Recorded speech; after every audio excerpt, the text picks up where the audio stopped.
From the library of the New York Stock Exchange at the corner of Wall and Broad Streets in New York City, you're inside the Ice House, our podcast from Intercontinental Exchange on markets, leadership, and vision in global business. The dream drivers that have made the NYSE an indispensable institution of global growth for over 225 years. Each week, we feature stories of those who hatch plans, create jobs, and harness the engine of capitalism. Right here, right now at the NYSE and at ICE's 12 exchanges and 6 clearinghouses around the world. And now welcome inside the Ice House. Here's your host, Josh King of Intercontinental Exchange. True story. It's 1993. The Dallas Cowboys have just won Super Bowl 28, and the team is headed to the White House, where I worked back then, to meet the President of the United States. We're all new to the place and don't quite have our protocol buttoned down yet. So, what do you do with a champion pro football team in the East Room of the White House? Well, if you're my predecessor in the job that I'd have in a few months, you put out the word to lay down a layer of AstroTurf over the parquet so Troy Aikman can feel like he's right inside the Rose Bowl of Pasadena. Well, that did not go over so well. And then it's a year later. March 1st, 1994, the Cowboys have done it again, beating the Buffalo Bills 30-13 in the Georgia Dome in Super Bowl 29. And again, we're hosting Jerry Jones and his team carrying their Vince Lombardi trophy to Washington. We've learned our lesson this time, a year older, a year wiser, and I'm now in the job of producing all the big events in the White House. No AstroTurf, just the grandeur of the Roosevelt Room. But couldn't we maybe just have a little fun?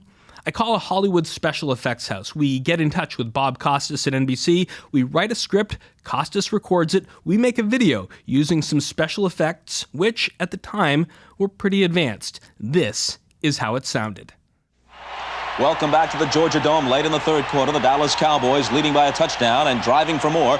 3rd and 2 inside Buffalo territory. Aikman back to throw off the play action fake. He rolls right, hits Jay Novacek for the first down at the 38-yard line.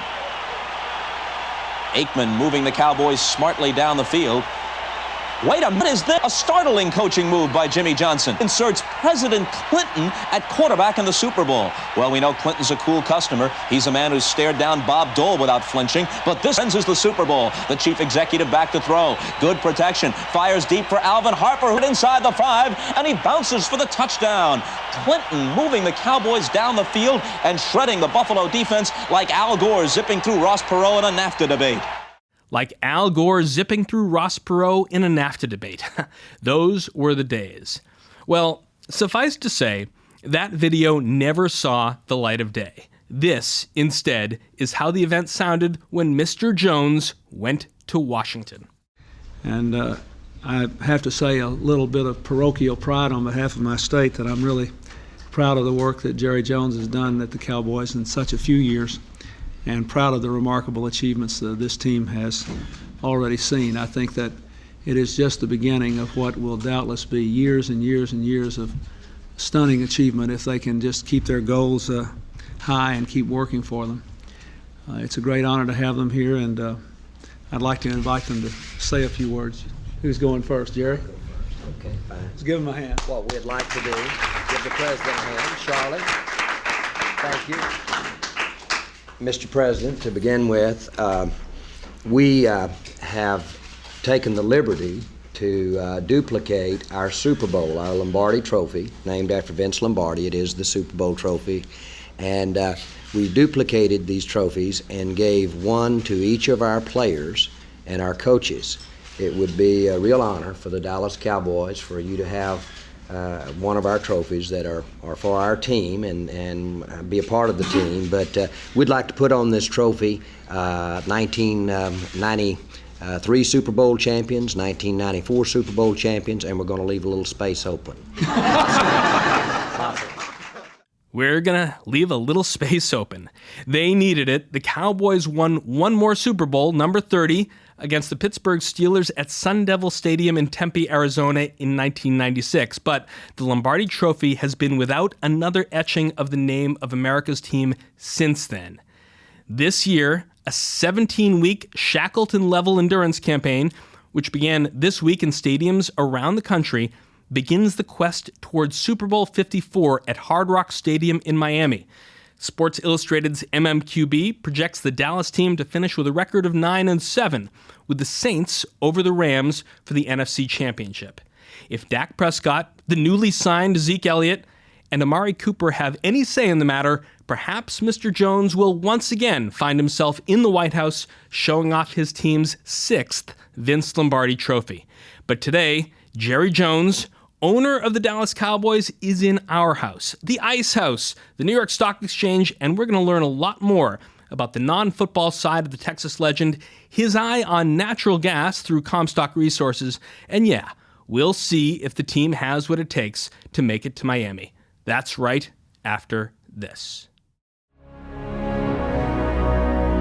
It's more than an iconic building or a global financial marketplace. It's anywhere technology, commerce, and people intersect. The innovation that makes people's lives better. Dreams that were once impossible are now realities. At the New York Stock Exchange, we help tech companies flourish and change the world. So go ahead, bring those ideas to life. We'll bring it to market. We are Living Tech.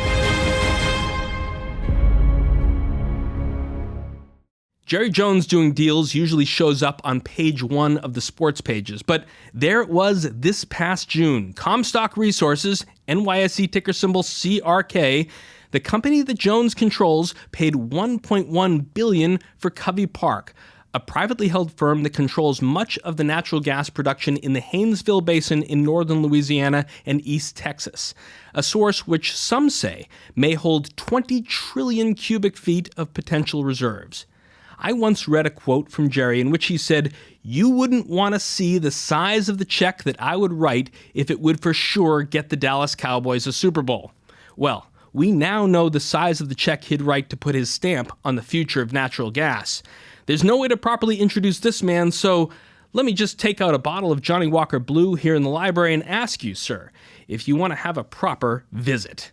Welcome inside the Ice House. Thanks. It's great to be here, and it's really neat to have these memories and hear the presentation at the White House that we made of the replica of the Lombardi Trophy. I know that I like to have gone broke contributing to Bill Clinton to try to keep him in the presidency. As long as he could be president, we could keep winning Super Bowls.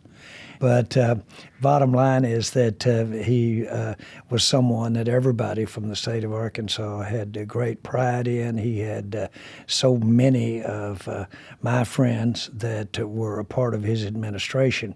I'll never forget when we went to the first recognition for our first Super Bowl. I was visiting with him, and he said I was 16. And I used to listen by my radio in Hope, Arkansas. And he said, I remember all of the players. And while he was standing there with me, he quoted the team that I played on, the Arkansas Razorbacks, quoted them 3 deep on both sides of the ball. That he remembered. That was his great memory. That's the kind of memory he had. He has that about all sports, and I was treated to that too. But for you to have your 1964 team 3 deep, he could probably talk about the offensive and defensive schemes as well. Right. Who would have thought that back then that I was wandering around the state of Arkansas and he was wandering around the state, and one would go on to power and fame and some fortune, and the other one end up president of the United States. Exactly. That is a joke. I know. I've told that before. I've told that before, and it didn't come across when it was written as a joke. and I'm going to have some more stuff about you and Coach Broyles and your time in Arkansas as well. But just for today, your visit here in a life of so many superlatives, Mr. Jones, ringing the opening bell of the New York Stock Exchange. It's an honor that's also been shared by Robert Kraft and Malcolm Glazer in 2002, Arthur Blank, earlier this year. How did it feel to have global markets launch at your fingertips? Well, it's just awesome, frankly, from the time we walked in from outside. It's a wonderful combination. As you know, we have a great rivalry with the New York Giants and, if you will, the Jets. But we have so many Cowboy fans. We sell outside our home market area. The most memorabilia we sell is here in New York to Cowboy fans, an amazing number of Cowboy fans up here. And that's always a lot of fun. As a matter of fact, one of the inspirations I had to be involved in pro football was, unlike college football, pro football is usually where the big cities are. And it has the aura of the city. You feel Mickey Mantle, or you feel Frank Gifford when you come to New York, or you go to Chicago and you think about George Halas and Mike Ditka. And the same thing is true around the great cities. And none manifests that more than New York. And I've always had such a complete overblown feeling about sport. At my first trip to New York, I got out of the cab, had it go to Yankee Stadium. And I got out of the cab and I just walked up and put my hand on Yankee Stadium. And I said, Yogi, I know you're in there somewhere. Mickey, I know you're in there someplace. It just felt like that you were getting to actually go back and just a part of the glory of America in sports. And the Shield stands proudly over 345 Park Avenue, so the league really has its epicenter here with so many of the media companies that you're doing deals with on a weekly basis. Yeah. It's neat that New York is, if you will, it shares it to some degree with Los Angeles. But it's neat that New York has this aspect of entertainment, certainly media. I never dreamed, though, when I got involved with the Cowboys. I left the oil and gas business, and in natural gas business specifically, and that's how I made the money that I used to buy the Cowboys. But that area is as competitive. You have to think on your feet. You have to be as resourceful as anything that I've ever heard about or seen. I thought when I went to sports that I would get cabin fever, island fever. I thought it would be too boring. I said, now I love this stuff, but I might get tired of watching film. Where am I going to get my action? Who would have ever known that I would get to spend my days not only on practice fields, not only watching film, but involved in television agreements, involved in building billion-dollar stadiums? Who would have ever thought that the business aspect of the NFL would evolve? And it really inspired me to do that. Well, your hand on Yankee Stadium reminds me of the idea that, the view that you had from the podium down in the Exchange, it isn't too different from the owner's box at AT&T Stadium, but maybe if we get your other company, Legends, in here to do some, more hospitality work, we could start selling tickets and do a big tour business right in this building. Yeah, Legends is just makes me smile to think about it. But when we built our stadium, the Yankees were building their new stadium, and George Steinbrenner was still alive. I had met George in Oklahoma City in my early days in oil and gas. He had just bought the New York Yankees, and we had the same attorney. And he would come to Oklahoma City to confer with that attorney. And I'll never forget, they said, I've got someone I want you to meet. And there comes George Steinbrenner. He really wasn't as known or visible at that time. And man, the first thing he did was give me 3 or 4 Yankee caps, and then he gave me some Yankee T-shirts. And then he did this, and I thought, man, he is having fun. He is loving this, owning the New York Yankees. Well, later, after I bought the Cowboys, I get a note from him. And I said, yes, it's Jerry, the one in Oklahoma City.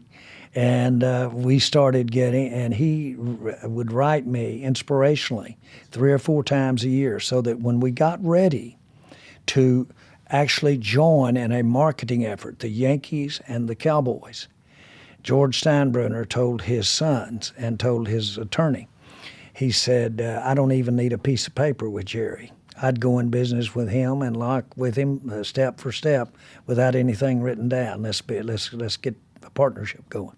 I mean, Legends is located just a couple blocks away at One World Trade Center. You always know a Legends experience when you walk into it. And I've been to the Legends Suite at Yankee Stadium a couple times. Love, of course, someday to come to AT&T Stadium. But there is this kind of hospitality that I think you probably got from your parents in Arkansas growing up. Yeah. The growing up period for me was customer service. When I was 9, Mother put a little bow tie on me, and I would greet the ladies when they came to the grocery store.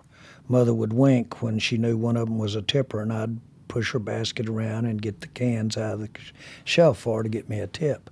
But the bottom line is that it was customer service. My father put a bandstand in the middle of the grocery store, and he had amateur talent contests up there and live radio broadcasts.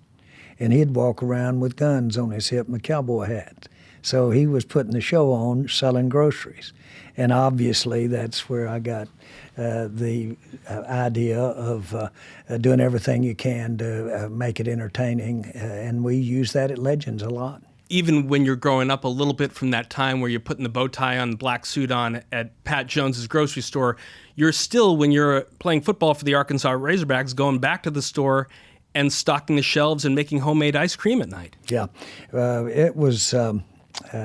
There's always been an insecurity.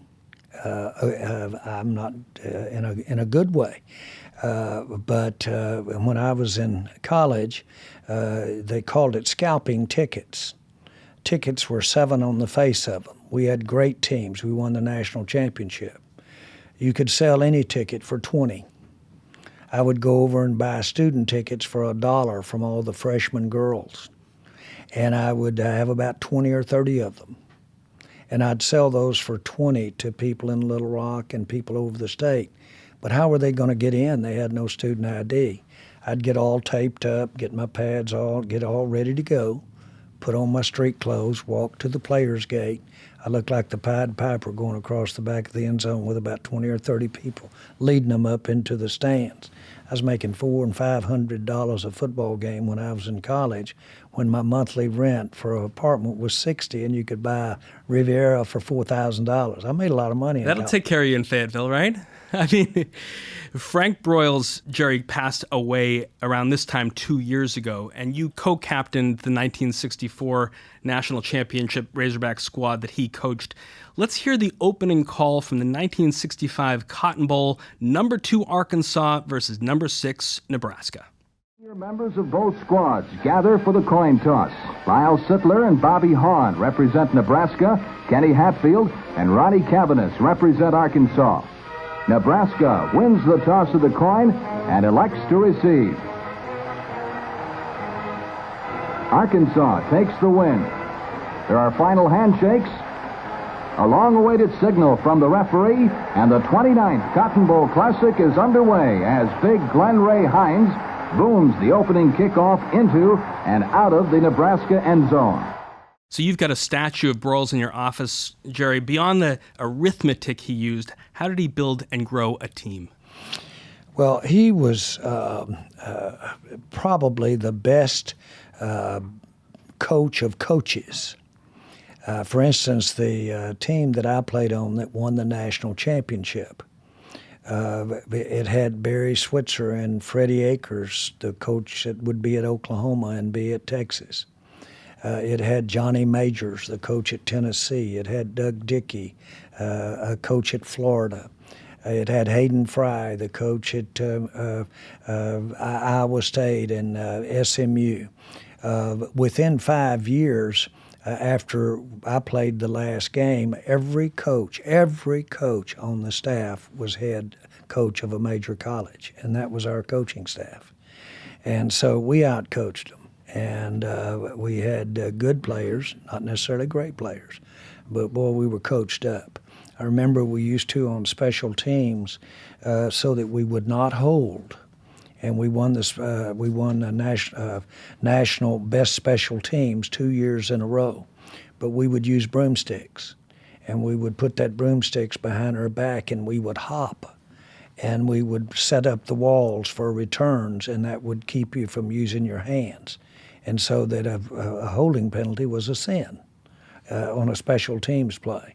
And we led the nation in special teams. Ken Hatfield led it in kickoff and punt returns those 2 years that were there, too. He was an outstanding coach. He was an outstanding man. His wife had Alzheimer's, and he wrote a book on caregiving. And I'll never forget, I had the chance to talk about him at an event.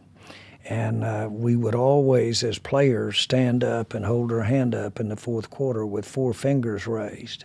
And we would say, boys, this is when it hurts. Now it's not fun anymore. You got a bloodied nose, you're tired, you're kicked around a little bit. Now's when you call on it. You're not pretty anymore.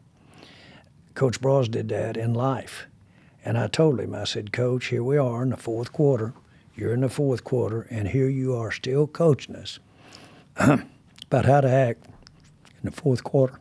How to act in the fourth quarter. I don't know, Jerry, if Coach Garrett is going to be using broomsticks at camp in the final days before kickoff on Sunday against the Giants, but you can talk about the whole calendar year in the life of the NFL, from Super Bowl Sunday to the draft to the combine to the league meetings. But I'd have to think that this week, when every team is 0-0, is the most hopeful, happiest time of year. Here's Al Michaels in a spot airing this week to inaugurate the league's 100th season. You know, that's the thing about kicking off the NFL's 100th season. I don't think there's anybody out there who can possibly put that into words. I can. Betty White? Al, B-Dog's talking now. 100 years of NFL history. The Packers and the Bears. There's only one thing more badass than this year's kickoff. And you're looking at her. Betty White with a big national TV cameo. Jerry Jones, this is the happiest week in the NFL, isn't it? I think so. Everybody's a winner this week. And if not, you're a player away, and you're betting to see, hoping to see that guy develop for you, either a free agent or a unproven player. But this is an exciting time. We have a league that, as much as I complain sometimes, that has good balance. And the teams can get even real quick with a key injury here or a key injury there. And it's amazing the teams that come from nowhere and win a Super Bowl. So we've got a lot of balance. I know that in the 30 years that I've been involved in the NFL, these are the best players. These are the best coach teams. And I think that our game is so refined compared to 30 years ago. We've got a lot of offense in this game. We've got a lot of rules in this game that play to the offense. I think all of that has made it a very interesting game. You know, we hear a lot about injury. And my view is that you'll have the high school level ball, amateur sport, younger level than that. I'm not much on playing football until you're about in junior high. But then you'll have high school, and that'll be one level of physicalness. Then you go to college. Well, that's the camaraderie of the collegiate atmosphere, and it's a whole lot about that and the student and everything that goes with it. But when you come to pro, that's when they take the Olympic headgear off, they take the Olympic gloves off, they drop it down there to 8-ounce gloves, and that's when the boys get after it, and they hurt, and they mean business. That's pro football, and that's what I think we'll see as time goes along. Pro football is supposed to be rugged, and it is, but that's what makes the game exciting. There's so much at stake every play. I want to talk about natural gas because as much as you appear on the NFL Network, ESPN, and Fox Sports, chances are that I'm one of the rare places where we'll burn valuable time with you talking about burning natural gas. Here is the word from NBC5 in Dallas back in June. Dallas Cowboys owner Jerry Jones made headlines yesterday when an energy company he controls acquired a smaller company for $2.2 billion. $2.2 billion, the way that your dad might have said it, Jerry. What attracted you to the deal? Output at Haynesville is the nation's second fastest growing among the shale basins. Well, I think that this says many things, and anything that I say has got to say one thing. I've worked hard and understand risk. I know that in order for something to be successful in business, it has to be extremely well managed. But you have to have the goods. It's like having a football team and no players. You have to have the goods. I have had great experience in making money in natural gas. That's how I got the Cowboys, is the money I made from exploration and drilling in natural gas. Natural gas, to me, has always also been about marketing, selling it. And so you had different conditions. There was a time when the pipelines were only available to those that owned them, and you've had various challenges as time, various state regulations. Right now in the world, the best opportunity that I have seen to make money has been the position of Comstock in northern Louisiana, in East Texas, and the great, I'm going to call them rocks, but it's actually the natural gas that is there, because as would have it, it is located at the most efficient way, money-wise, to get it to the people that use it, either burning for a power plant, either burning it for any LNG use. Its location, and it has the best expertise of getting it out of the ground. And I have a chance, and very involved in North Dallas real estate, which a lot of people think is one of the best markets in real estate there is, I'm going to arm wave here, in the world. And I have a chance to be in that. I've had a chance to be involved in what is known as the most valuable sports franchise in the world. The best opportunity going in that I've ever been involved in is the opportunity that I see with Comstock and what I'm doing there. Consequently, on the basic business, I've not only put $1.1 billion into Comstock, but doing the very same thing that Comstock does, I've put another $500 million. I've probably put $1.6 billion of my own money in the last 36, 40 months being involved there. Now, we're in a soft time in that industry. That's go time for me. Every time I have done it, every time that I've either gone in the oil business, or every time that I've gone in the football business, every time I've ever gone in the real estate business, I went in when everybody thought it was soft, and I went hard. I'm looking at slide 9 of Comstock's recent presentation. LNG export demand expected to accelerate rapidly to Mexico by pipeline and around the world by ship. The Gulf Coast, where Haynesville serves, is like the AT&T Stadium of all that activity. It's the center of the universe. When people talk about what the Dallas Cowboys are worth and is the most valuable sports entity, that has a certain ring to it for me, but that's it, just a ring, because it will never see the market. When we're talking about the Haynesville, when we're talking about reserves in the Haynesville, that could end up in Tokyo. Right out of the Gulf. That could end up in China, right from North Louisiana. And that is money, and that is monetizing it. That's not a value in Forbes magazine. That is the real deal. I like it better than I do the acres in North Dallas. That's why I'm there. I know you own the Dallas Cowboys, not the Dallas Stars, but that serves a hockey stick of demand of global LNG over the next 30, 40 years. Well, I know that you like to think that you're doing your homework. Anytime you do anything. The more you have worked, the more precious your dollar is. And you know how hard they are to get. Everything speaks to, in my world, everything speaks to the value of what an MCF of gas is going to be worth as we move along. To get there, though, we all know that you have to live to get there, and that's liquidity. And so it's very important right now that you have a mentality of operating within your cash flow.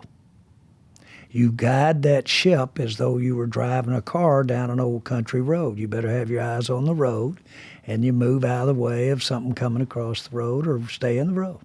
That's what we're doing at Comstock. We'll drive this car the same way that that I do with the Cowboys or anything else, and we'll drive this car, and in doing so, on a current basis or a long-term basis, I expect us to be the leader of low-cost gas in this nation, producer.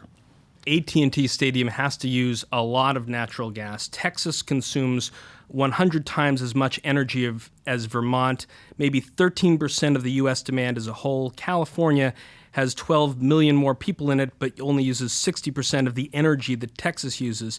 But now, wind provides 22% of the state's electrical needs, just edging out coal. Back in 2003, wind made up just 0.8%, while coal provided 40%. So natural gas is this tremendously important transitional fuel. In your conversations with Governor Abbott and other local officials, what are the opportunities for Texas to lead by example in the coming energy transition by using more of that acreage as the sun shines and the wind blows? Yeah, well, I think we are in the most friendly place that I know of, Texas, the United States, and I take that with the advent of us being able to export the products and the natural gas, but being able to do that. But I think we're in the friendliest place, and that had everything to do with my investment.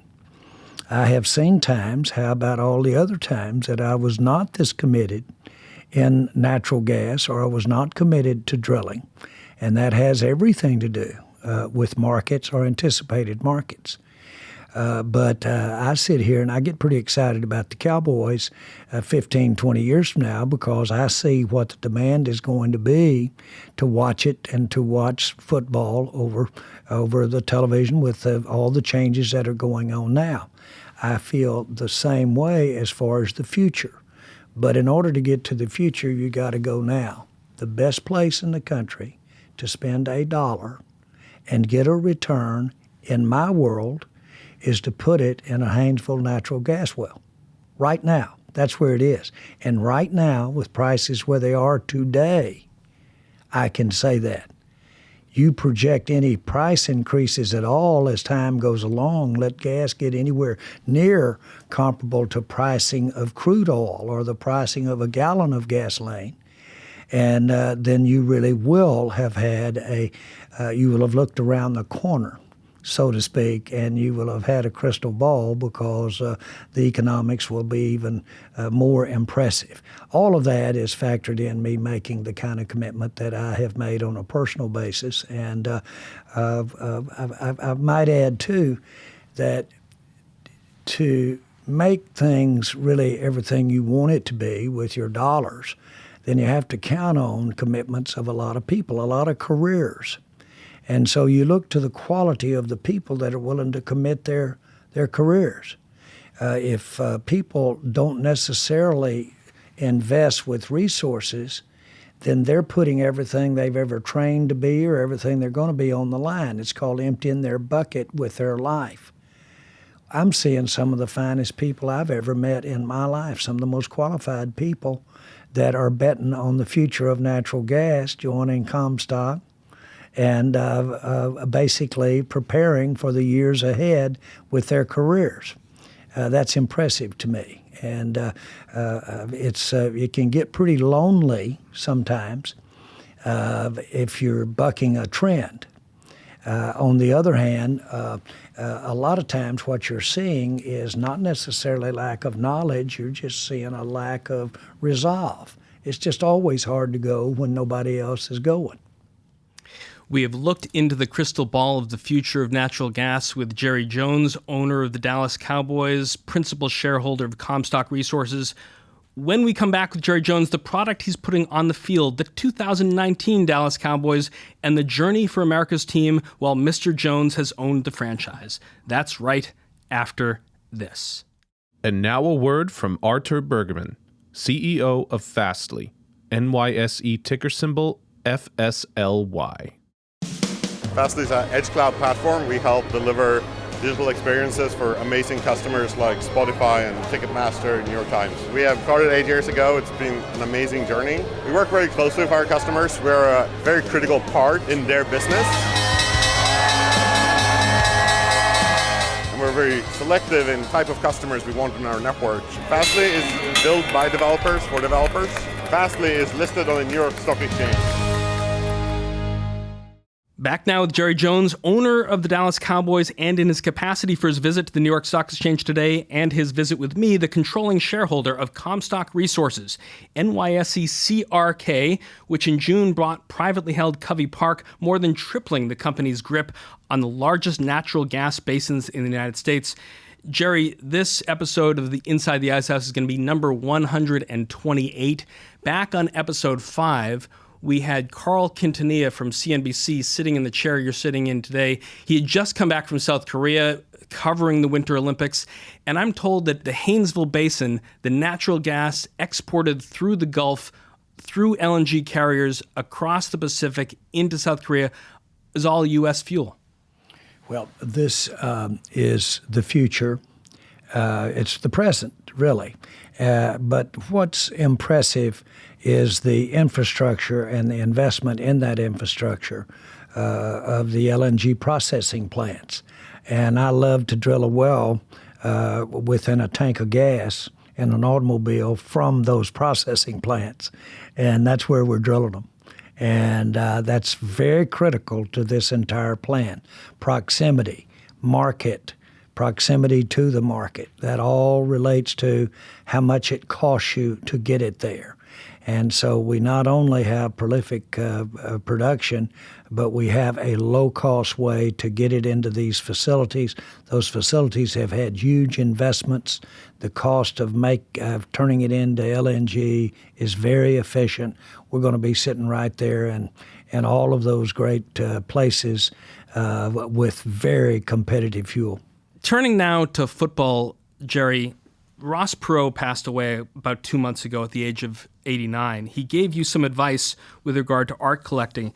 You're looking at it right now, which was Norman Rockwell's coin toss. What does it mean to you? Well, I had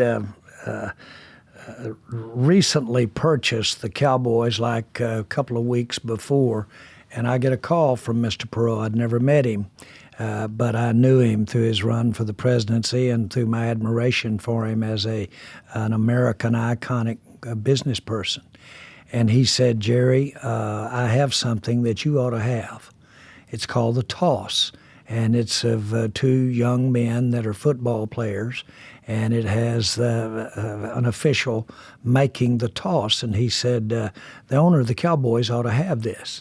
The provenance of this should be by and through the Dallas Cowboys. And I said, Mr. Perot, my pockets are empty on the real deal, which is the football team. I don't have enough to keep investing in football, period. And he said, you ought to look at this, Jerry. I'm very proud of these Norman Rockwells I have. I did. I bought 2 other paintings by different artists, and I think I paid $1.1 million. The last Christie's valuation on it was about $25 million. And so it has certainly had that kind of appreciation, but more importantly, it's the story of how it got here through Ross Perot is very meaningful as well. Since that time, we have made many purchases of Norman Rockwell's as well as other football artists, if you will. And one of the things that the Cowboys own that I'm the proudest of is their art collection of these American illustrators. At your Hall of Fame induction speech 2 years ago, Jerry, you devoted a good portion of the talk to your kids. I want to hear a little clip.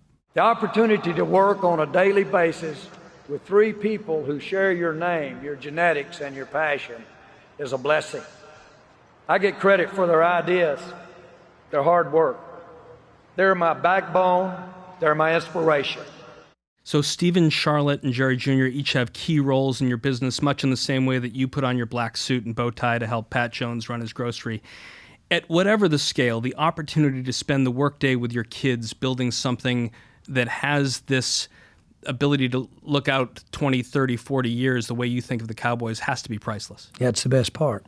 Certainly have challenges. I'm asked all the time, how do you get by those obvious challenges, working in that close and that intricately with that immediate family. My father and I, initially, when I first got out of school, worked together. And he could run circles around me. He did have a big front door, a lot in, and a small back door, a little out. And he was an outstanding salesman. And I decided that at a point that I wanted to go into the oil and gas business. And he decided to go into, frankly, the wild animal business, tourism business. He's very successful at doing it. When I think of what he could have brought to the table if he had been with me in the Cowboys, and maybe I brought with him the kinds of things that I've enjoyed with my kids. And we could have had this 30 years together. Now, I lost him about 10 years ago, but still, that time could have been even more productive, and we could have spent our ups and downs in our daily lives that much closer. I did confer with him all the time. I'll never forget, right after buying the Cowboys, he called and he said, Jerry, he said, I've never seen anything so visible and so controversial. And he said, you're under a microscope. He said, let me tell you something, son. He said, I don't care if you have to do it or if you don't do it, you've got to make it look successful using mirrors or smoke or something. If you're a failure here, you're going to be known as a failure the rest of your life. I said, boy, Dad, you know how to make Monday morning for Jerry. But we had a great time. That time of kind of a little longing for wishing that I'd worked more closely with him very much gave me a lot of stick to relative to working with my kids early. And I'm glad we did it. Working with your kids now, you've celebrated the 30th anniversary of your ownership of the Cowboys this year. You've got 3 Lombardi trophies to show for it under your tenure, or an average of 1 per decade if you want to see it as a long arc. It's a good record for a league with 32 teams in it. You're the defending NFC champions, but you can't be satisfied as we start this new season. No, I made this deal on the 3rd Super Bowl. We'd won 2. And I said, Lord, do it one more time. Let me have it once more. I will never ask again. Just give me this one. Said it would be so special to have it. I got it. I've been trying to retrade that deal for the last 26 years.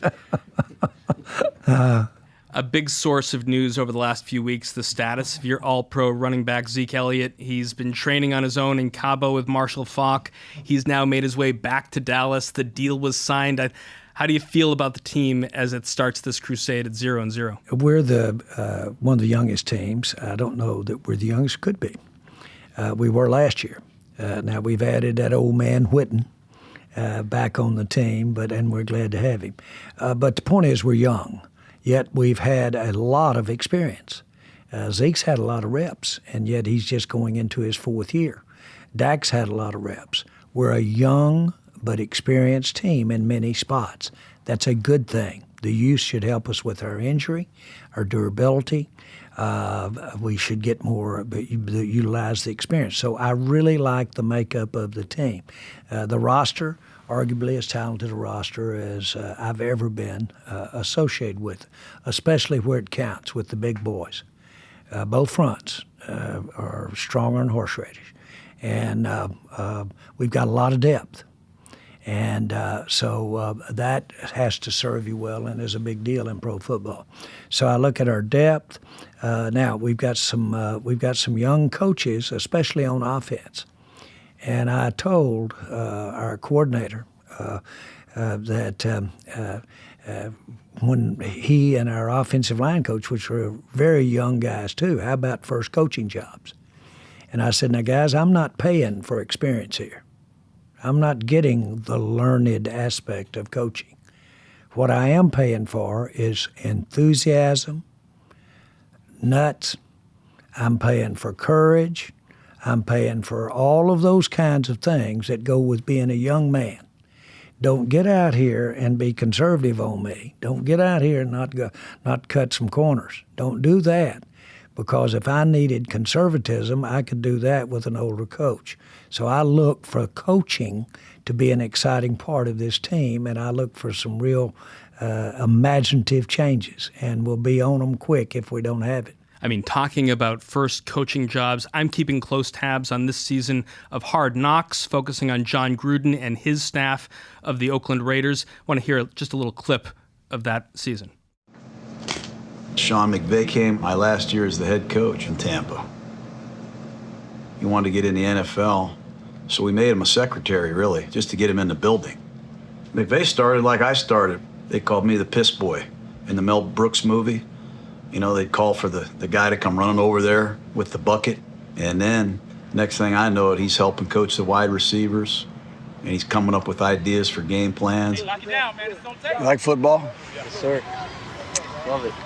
Yeah? You gonna work at it, or you just gonna watch it? That's John Gruden talking about Sean McVay, and McVay comes into the screen. That's from an earlier season when he was with the Tampa Bay Buccaneers. It's making me this season care as much about that team, the Raiders, and its season ahead as when Plunkett was its quarterback. The Cowboys got that treatment in 2002 and 2008. Jerry, what's the calculus of doing that deal? Way to sell merchandise or get more people passionate about the Cowboys?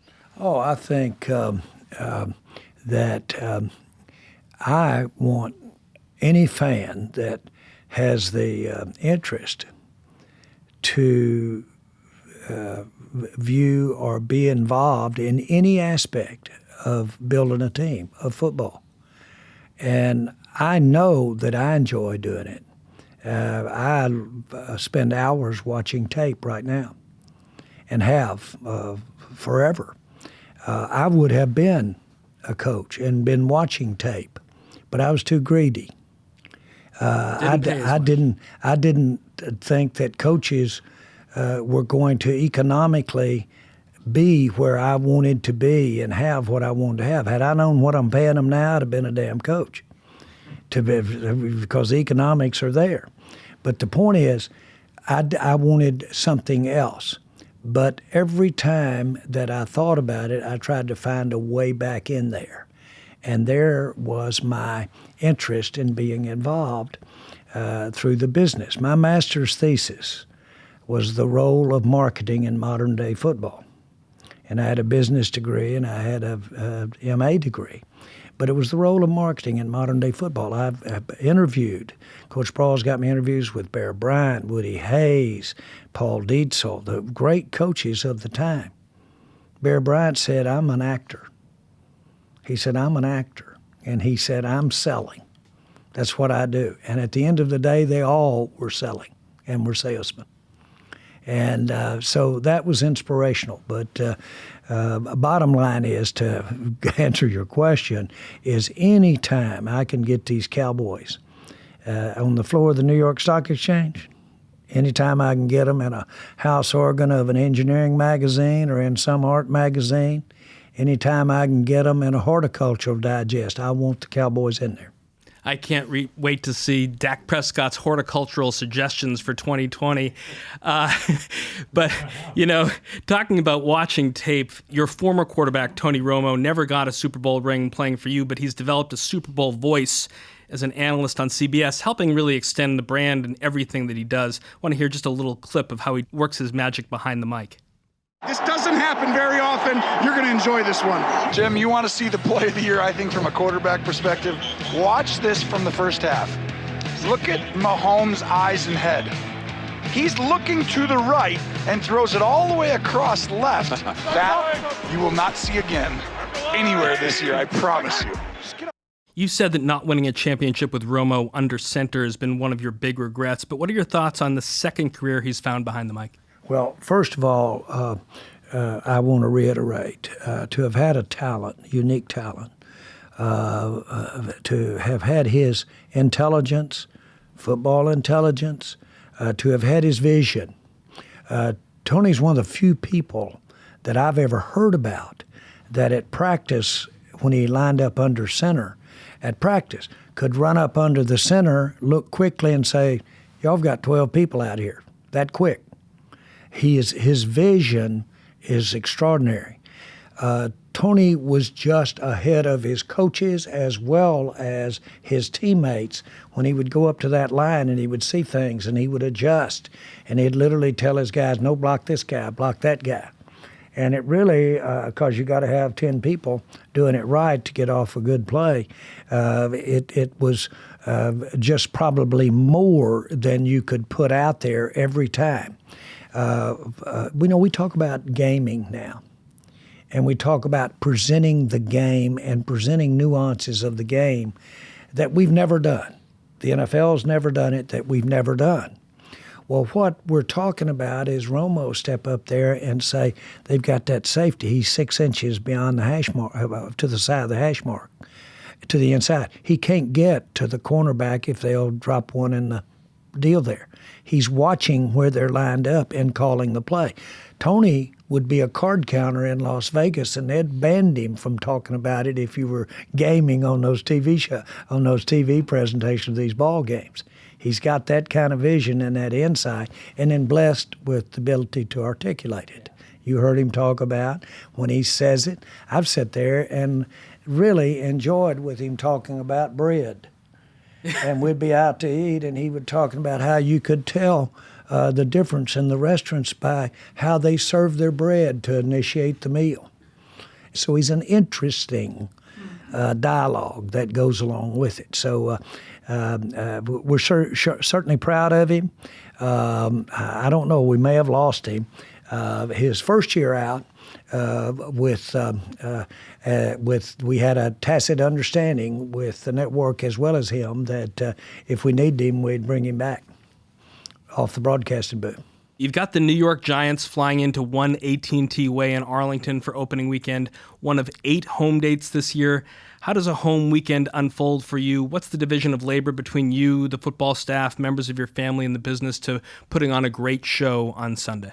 Well, first of all, we are proud to have that one game 8 times a year. We like for them to be small Super Bowls.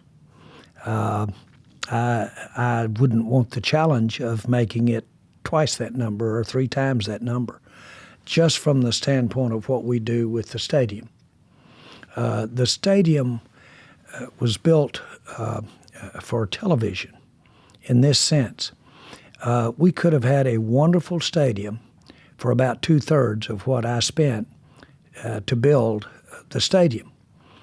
And it would have held and does hold 100,000 people. But instead of spending $800 million, I spent another $400 million. And that was all spent for television in this sense. It was spent making the lobbies look like the lobby of the Ritz Hotel. It was spent doing the digital board in the middle like it was Celine Dion's theater out in Las Vegas. All of those things were special to get Al Michaels, or when he was doing it, John Madden or Chris Collinsworth, to say, folks, not to the 100,000 in the stadium, but to the 25 million that are watching, you ought to see this place. There's nothing like it. And they create vicariously those 25 million in that stadium. So that what we do at the stadium, the art, and what we do in presenting the art in a way that it'll get the attention of the commentators, all of this is for them to tell the story to 25 million people. That's the Cowboys. Storytelling to 25 million people every week, 17 weeks ahead for the NFL season 2019, the 100th season of the National Football League. I'm holding up 4 fingers, Jerry. That's what Coach Broyles would hold up to talk about getting to it and whether thinking about the Cowboys in 2019 or Comstock Resources in the future of natural gas. I imagine you have enough gas in the tank for the fourth quarter. That's a compliment. It is indeed. Thank you so much for joining us inside the Ice House. Thank you. That's our conversation for this week. Our guest was Jerry Jones, owner of the Dallas Cowboys. If you like what you heard, please rate us on iTunes so other folks know where to find us. And if you've got a comment or question you'd like one of our experts to tackle on a future show, email us at icehouse@theice.com or tweet at us at IceHousePodcast. Our show is produced by Teresa DeLuca and Pete Ash, with production assistance from Ken Abel and Ian Wolfe. I'm Josh King, your host, signing off from the library of the New York Stock Exchange. Wish I was at AT&T Stadium. Thanks for listening. Talk to you next week. Information contained in this podcast was obtained in part from publicly available sources and not independently verified. Neither ICE nor its affiliates make any representations or warranties, express or implied, as to the accuracy or completeness of the information and do not sponsor, approve, or endorse any of the content herein, all of which is presented solely for informational and educational purposes. Nothing herein constitutes an offer to sell, a solicitation of an offer to buy any security, or a recommendation of any security or trading practice. Some portions of the preceding conversation may have been edited for the purpose of length or clarity.